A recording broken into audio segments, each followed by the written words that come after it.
श्री शिवाय नमस्तुभ्यं। बुधवार की प्रदोष कामना की पूर्ति करते हैं। बुधवार की प्रदोष पड़ती है तो शिव रजत भवन में निवास करते हैं।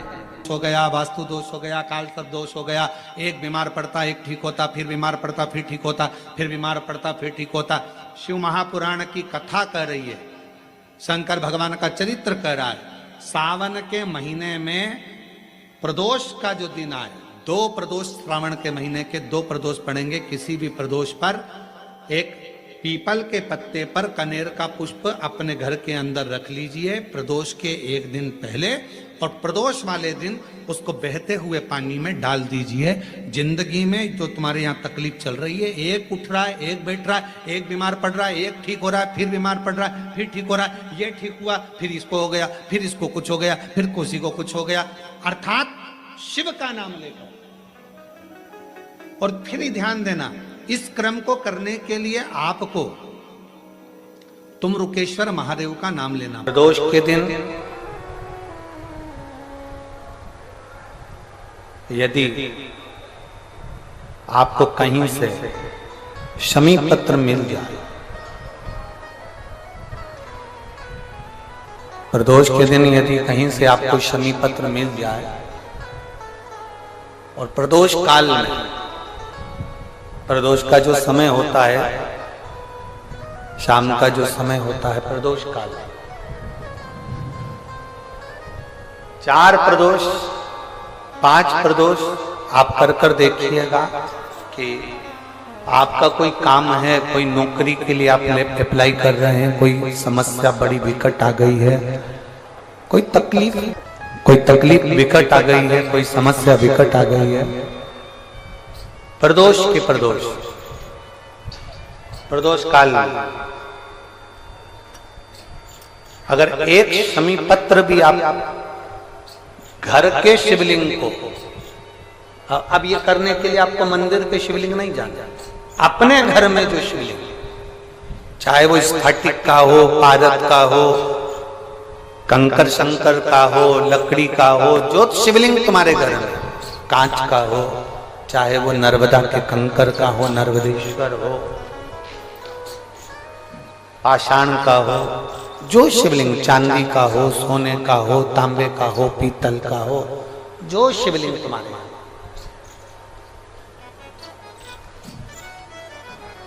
एक शमी पत्र यदि आप भगवान शंकर के शिवलिंग पर समर्पित कर रहे हो, और उस शमी पत्र को उठाकर रात्रि को 9:15 की जो एक मुहूर्त होता है, एक समय होता है, जिस समय पर हम अपने मन की बात भगवान शंकर को कहते हैं, पूर्व में भी इसका वर्णन हम कर चुके हैं कथाओं में। उस 9:15 पर वो शमी पत्र को उठाकर एक कागज में, एक कटोरी में उसको रखते हैं। 4 या 5 प्रदोष के उस शमी पत्र को अपने पास में रखिए, और जिस कार्य के लिए जा रहे हो उसको जेब में ऊपर के भाग में उसको रखकर लेकर जाइए। आपका वो कार्य सफल होकर ही रहेगा, वो रुक नहीं सकता। शमी पत्र में इतना बल होता है, प्रदोष का जो शमी पत्र होता है वो बड़ा बलवान होता है, बड़ा प्रदोष, शिवरात्रि, सोमवार की अष्टमी, प्रदोष भी हर महीने आती है, शिवरात्रि भी हर महीने आती है, सोमवार भी हर महीने 2, 3, 4, 5 पड़ी जाती है। सोमवार की अष्टमी जरूर साल भर में 4 या 5 आती है। सोमवार, प्रदोष, शिवरात्रि, सोमवार की अष्टमी, ये वो तिथियां हैं, ये वो वार हैं। अगर कोई भूल से भी शंकर भगवान के शिवलिंग का निर्माण करता है या अपने घर में रखे हुए शिवलिंग पर शमी पत्र को समर्पित कर देता है, तो जिंदगी में उसका बाल बांका हो ही नहीं सकता। प्रदोष के शमी पत्र में बल होता है, प्रदोष के शमी पत्र में मैं सुनील जी को धन्यवाद दूंगा, आपको बहुत बहुत साधुवाद। ये 5 दिन की कथा में 22 तारीख को प्रदोष पड़ रहा है और बाबा की कृपा है आप पर, जो ये प्रदोष के समय पर भी कथा चल रही है। कथा का समापन। श्री शिवाय नमस्तुभ्यम। हर हर महादेव। गुरुजी द्वारा बताए गए उपाय को विश्वास के साथ जरूर करें और कमेंट में श्री शिवाय नमस्तुभ्यम जरूर लिखें। Thanks for watching.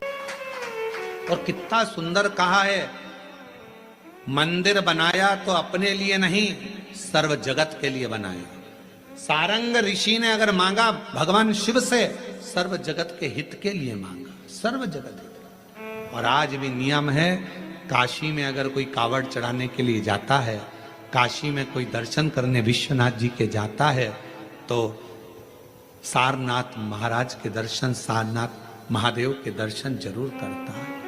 एक दिन सारनाथ सारंग ऋषि बूढ़े से हो गए, अवस्था ढल गई, अवस्था ढल गई। कौन आए सेवा करने? तो भगवान एक दिन सारंगनाथ को, सारंग ऋषि को प्यास लगी, गंगा का जल लेने के लिए ना जा सके, शिवजी को याद करा। शंकर भगवान ने वहीं पर कुंड को प्रकट कर दिया, वही कुंड। और सारंग ऋषि के सम्मुख में कुंड को प्रकट करा। देव अधिदेव महादेव ने कहा सारंग ऋषि से, सारंग जी तुम्हारे सम्मुख में यह कुंड प्रकट है, मैं देव अधिदेव महादेव यहां लिंग रूप में प्रकट रहूंगा। इस शिवलिंग का नाम तुम्हारे नाम से जोड़ा जाएगा, इसको लोग सारनाथ कहा करें, सारंगनाथ। कभी मौका लगे विश्वनाथ की धरा पर काशी में यदि आप जाएं, तो एक बार सारंगनाथ जी का दर्शन जरूर करें। क्यों? क्योंकि वो एक ऐसा दिव्य दर्शन है, सारनाथ भगवान का एक ऐसा दिव्य दर्शन है, उस कुंड का ऐसा दिव्य दर्शन है, जहां पहुंचकर हम जो कामना लेकर, अगर कितना भी जीवन में ऋण पड़ा हो, कितना भी कर्जा पड़ा हो, कितना भी दुख पड़ा हो, कितनी भी तकलीफ पड़ी हो, अगर काशी में सारनाथ भगवान का दर्शन यदि कर लेते हैं, तो हमारी जिंदगी के सारे दुख धीरे धीरे धीरे धीरे, हमारा कर्जा धीरे धीरे चूक जाता है, समाप्त हो जाता है। सारनाथ भगवान का इतना महत्व लिंग पुराण में भी है, शिव महापुराण में भी है, नर्मदा पुराण में भी है। सारनाथ भगवान का वर्णन स्कंद पुराण के काशी खंड में भी है, चारों पुराणों में इसका वर्णन मिलता है। और यदि संसार का कोई व्यक्ति अगर मान लो काशी में जाकर सारनाथ भगवान का दर्शन ना कर पावे, और उसकी जिंदगी में बहुत कर्जा है, इतना भी धन नहीं है कि काशी जाकर सारनाथ भगवान का दर्शन करे, तो शिव महापुराण की कथा कहती है, अगर बन सके तो 5 बेलपत्र, 5 दुर्वा, 5 कनेर का पुष्प, 5 काली तिल हाथ में रखकर सारनाथ भगवान का स्मरण कर कर भगवान शंकर के मंदिर में शिवलिंग पर समर्पित करें। और शिवलिंग पर समर्पित कर कर सारनाथ भगवान का स्मरण कर कर लोटा भरकर जल शिव को समर्पित करें। उसी का थोड़ा सा जल झेल कर लेकर आकर अपने घर व्यापार के ऊपर छिड़कना प्रारंभ करें। धीरे धीरे 3 महीना भी नहीं लगेगा, व्यापार वृद्धि करेगा, कर्जा चूकना प्रारंभ हो जाएगा। सारनाथ भगवान का इतना महत्व, बोले सारनाथ महादेव की, शिव का इतना, उसको जाने, उसको पहचान। जब प्रदोष पड़े, बन सके 1 बेलपत्र, बन सके 5 बेलपत्र, शमी पत्र, हरे मूंग, कलश के अंदर थोड़ा सा पानी लेकर 1 बेलपत्र, हरा मूंग, शमी पत्र डालकर और उसमें थोड़ा सा गुड़ डालकर भगवान शिव का स्मरण कर कर प्रदोष काल में, मान लो कोई काम आपका बहुत जरूरी है, बहुत दिनों से अब थक गए हैं, नहीं हो रहा, कर्जा बढ़ रहा है, धन नहीं आ रहा, व्यापार नहीं चढ़ रहा, या कोई समस्या बहुत प्रबल है, कोई एग्जाम में बैठ रहे हो नहीं हो रहा, परीक्षा भी दे दी है, रिजल्ट आने ही वाला है, तो भी प्रदोष काल में, प्रदोष के समय वो जल, मूंग, शमी पत्र और बेलपत्र और गुड़ का शंकर के शिवलिंग को समर्पित करना प्रारंभ कर दो।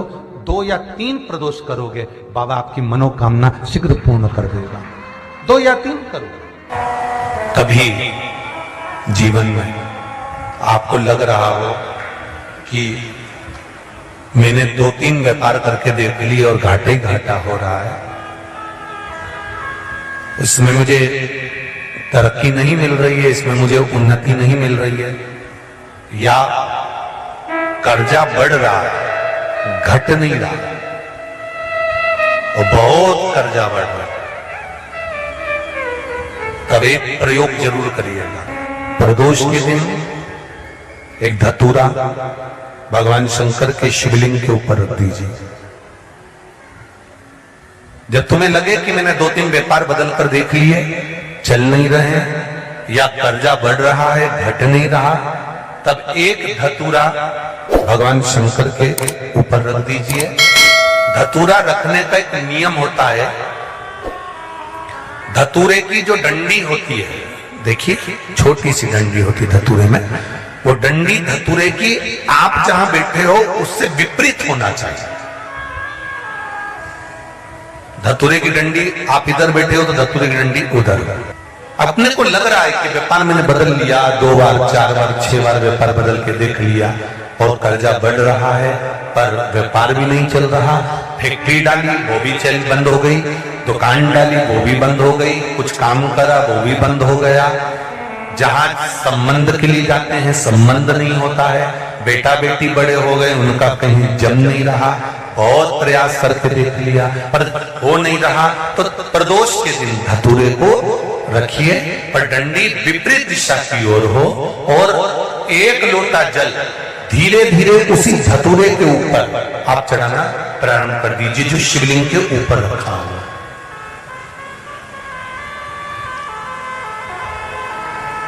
महाराज हाटकेश्वर महादेव का नाम लेकर, कौन से महादेव?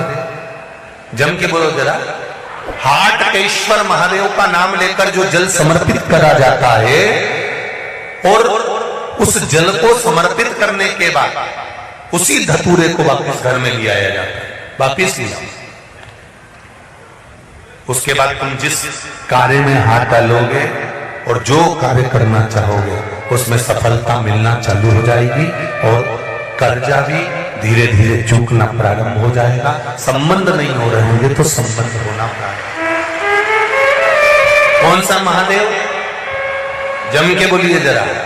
हाटकेश्वर महादेव का स्मरण। एक शमी पत्र, 5 बेलपत्र तांबे के लोटे में जल में डाल लीजिए, 7 दाने अक्षत के आखे अक्षत से डाल लीजिए और प्रदोष काल में, प्रदोष काल जो शाम का समय होता है, प्रदोष काल में भगवान शंकर के मंदिर जाकर पांव में चप्पल पहनकर ना जाइए, घर में घी का दिया लगाकर कलश लेकर शिव के मंदिर में चले जाइए। शिव मंदिर में दिया नहीं लगाना है, आपको केवल घर में दिया लगाकर जाना है और शंकर जी के मंदिर में वो ऐसा कैसा ही पानी पूरा उंडेल कर डालकर शिवलिंग पर आ जाइए। झोली पसार कर प्रणाम करिए, शंकर की देहली पर 2 मिनट बैठकर ओम नमः शिवाय का स्मरण कर लीजिए। कुछ देर शिव के मंदिर में प्रदोष काल में, प्रदोष के समय पर, प्रदोष के दिन बैठकर शिव नाम का जाप करें। जल का पात्र बाकी घर में ले आए और बड़े प्रेम से अगले महीने फिर प्रदोष के दिन, फिर प्रदोष काल में शिव के द्वारे जाना, फिर विनती करें, कहीं मत जाना, केवल शंकर के शरण में जाना, उससे कहना, उससे निवेदन करना। मुझे विश्वास है मेरे शंभु पर। स्कंद पुराण कहती है, शिव महापुराण कहती है, अगर आपने 2 या 3 या 4 प्रदोष ही कर लिए तो मेरा महाकाल बाबा आपकी झोली पर भर ही देगा। खुशी 2, 3, 4 10 बहुत। जब आपको लग रहा है कि मेरे बेटा बेटी, मेरे बेटा बहू या मेरे परिवार का सदस्य ठीक राह पर नहीं जा रहा, सही जगह पर नहीं जा रहा, तो पीपल के वृक्ष के नीचे, जिस पीपल के वृक्ष के नीचे कोई देवता का मंदिर ना हो या कोई स्थान ना हो या कोई मूर्त ना हो, आपको लग रहा है कि मेरे बच्चे भटक गए, मेरे बच्चों ने मार्ग भटक गए और सही मार्ग पर नहीं जा रहा, तब आप पीपल के वृक्ष के नीचे भगवान पिपलेश्वर महादेव के नाम से कौन से महादेव? जम के बोलो जरा। पिपलेश्वर महादेव के नाम से